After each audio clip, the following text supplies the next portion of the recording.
Story आहे जी तुम्हाला आता या आठवडाभर कामाला येईल. पहिली स्टोरी शांततेची आपण ऐकली. दुसरी स्टोरी ॲक्च्युली तो एक सेशनच आपल्याला शिलांवरती घ्यायचा आहे, परंतु तो सेशन आपण जेव्हा केव्हा घेऊ त्यावेळेला त्याच्यामध्ये ते डिटेलमध्ये आपण जाऊ.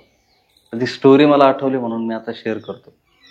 एकदा एक ब्राह्मण व्यक्ती बुद्धांकडे जातो आणि तथागतांकडे जाऊन तथागतांना म्हणतो की या जगामध्ये इतकं दुःख आहे, म्हणजे बाहेर पण दुःख आहे आणि डोळे बंद केले तर आतमध्येही दुःख आहे. तर या दुःखातून बाहेर कोण निघू शकतो, हा प्रश्न तो ब्राह्मण तथागतांना विचारतो. तर तथागत अतिशय सुंदर उत्तर देतात. तथागत एक सूक्त म्हणतात, शीलेन पतिष्ठाय नरोसपञ्य चित्तेन पय्याच भावये.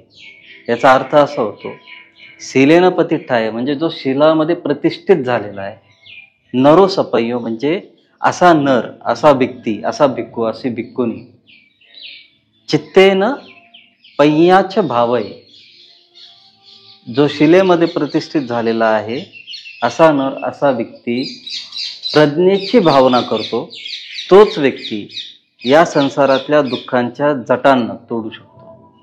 दुसरा व्यक्ती नाही तोडू शकत.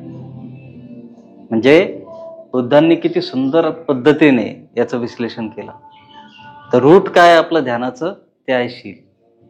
ज्याचं शील मजबूत असेल त्याचं समाधी लागण्यासाठी मदत होत असते, आणि ज्याची समाधी प्रतिष्ठित होते तो प्रज्ञेमध्ये जातो, त्याला विजडम प्राप्त होते.